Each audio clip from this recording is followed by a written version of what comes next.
Hi guys, तो यार आज हम यूनिक आईडी जनरेटर के डिज़ाइन का video number 40 that is part number 5 देख रहे हैं।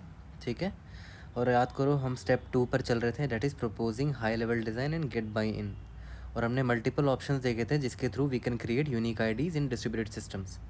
तो आज है हमारा लास्ट ऑप्शन जो काफ़ी पॉपुलर है and it is widely used also, that is Twitter snowflake approach.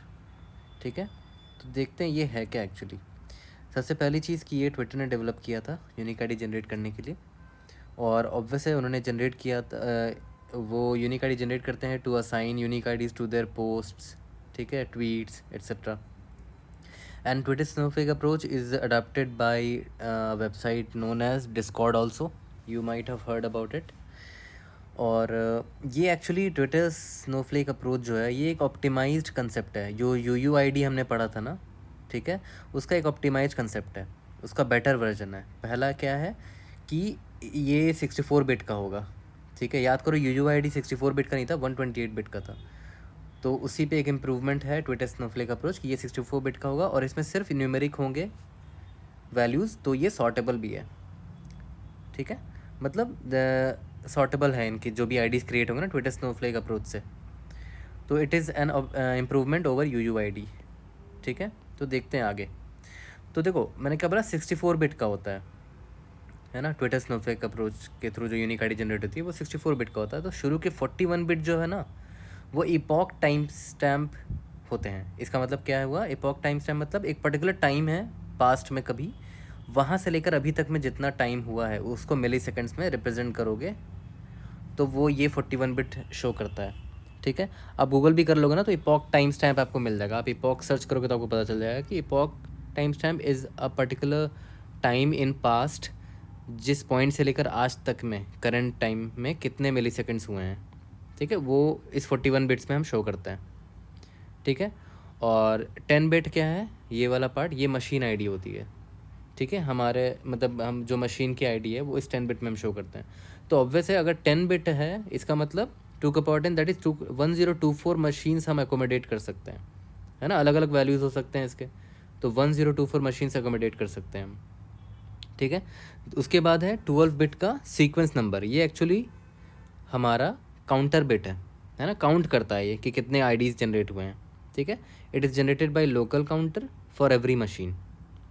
ठीक है, और ये ऑब्वियस है 2 का पावर 12 बिट है तो 2 का पावर 12 बन सकते हैं इसके 2 का पावर 12 इसके बन जाएंगे नंबर। ठीक है, तो 0 से स्टार्ट होगा, 2 का पावर 12 जाएगा, फिर वापस 0 आ जाएगा, फिर बढ़ते बढ़ते 2 का पावर 12 एंड सो ऑन। ठीक है, और लास्ट में जो 1 बिट है वो एक्स्ट्रा बिट है, वो फ्यूचर यूज़ के लिए है। अभी उसकी डिफ़ॉल्ट वैल्यू हमेशा 0 रहती है। फ्यूचर यूज़ के लिए आई थिंक अनसाइंड है या साइंड इंटीजर है, उसके लिए ये यूज़ होने वाला है फ्यूचर में। अभी के लिए ये 0 ही सेट होता है। ठीक है, तो अब देखते हैं एडवांटेजेस क्या है ट्विटर फ्लेक, ये ट्विटर का जो भी अप्रोच है ये स्नोफ्लेक। ओके, इसके एडवांटेज क्या है, पहला क्या है कि भाई सॉर्टेबल बाय टाइम है, they have a time stamp in the beginning, है ना। मैंने क्या बताया था, ये जो 41 बिट का ये टाइम स्टैम्प है ना, तो मतलब टाइम के हिसाब से आप इसको सॉर्ट भी कर सकते हो। एक बहुत ही काम की चीज़ है। और 64 बिट का है ना, 128 बिट था यूयूआईडी, ये 64 बिट का है तो लेस स्टोरेज लगेगा आपको, ये भी काफ़ी अच्छी बात है। स्केलेबल है, मैंने क्या बताया था, 1024 मशीन्स रिप्रेजेंट हो सकते हैं। याद करो मशीन आईडी कितने बिट का था, 10 बिट का था, तो मतलब 1024 मशीन्स कैन बी अकोमोडेटेड। ठीक है, और हर एक मशीन में कितने काउंटर थे, 2 का पावर 12 बिट, ये 12 बिट का ना तो काउंटर है 2 का पावर 12, यानी कि 2 का पावर 12 कितना हो जाएगा, 4096, मतलब पर मशीन 4096 यूनिक आईडीज़ बन सकते हैं। यही इसका मतलब वही है, मतलब हाईली अवेलेबल, मतलब समझ रहे हो, इतने सारे यूनिक आईडीज़ बन सकते हैं। यानी कि 1024 मशीन तो थे ही, और ईच मशीन कैन जनरेट 2 का पावर 12 यूनिक आईडीज़। 2 का पावर 12 क्यों बोल रहा हूँ मैं, यहाँ पर मैंने बताया था ना, काउंटर, इस जो काउंटर बिट है वो 12 बिट की है। ठीक है, ईच मिली सेकेंड इतने यूनिक आईडीज़ जनरेट करता है ना। सोचो कितना मतलब अवेलेबिलिटी कितनी हाई होगी इसकी। इसके कुछ डिसएडवांटेजेस भी हैं। ठीक है, सबसे पहला कि आपको मशीन आईडीज़ मेंटेन करके रखना पड़ेगा। ठीक है, यहाँ पर मशीन आईडी है ना, तो आपको मशीन आईडी भी मेंटेन करके रखना पड़ेगा। ठीक है, उसके बाद क्या है, जनरेटेड जो आईडीज़ है ये रैंडम नहीं होते हैं। जैसे UUID में बहुत रैंडम होते थे जो जनरेट हो रही आईडी, इसमें है ना प्रेडिक्टेबल है थोड़ा, आपको पता है कि टाइम स्टैम्प क्या है, आपको पता है मशीन आईडी क्या है, ठीक है, तो प्रेडिक्ट कर सकते हो, जो कि security issues, security point of view से सेफ़ नहीं है ना, तो रैंडम नहीं है, दे आर क्वाइट प्रेडिक्टेबल, है ना, सिक्योरिटी इश्यूज हो सकते हैं इसकी वजह से, ठीक है। तो ये हमारा इन शॉर्ट था कि ट्विटर स्नोफ्लेक अप्रोच होता क्या है, इसमें जो यूनिक आईडी बनती है वो कैसी बनती है।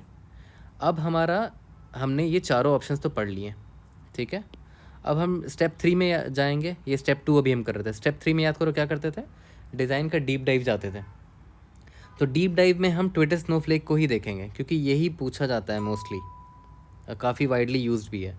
तो ट्विटर स्नोफ्लेक को हम डिज़ाइन के अंदर डीप डाइव करेंगे in our next video. See you guys in the next video, thank you, bye bye.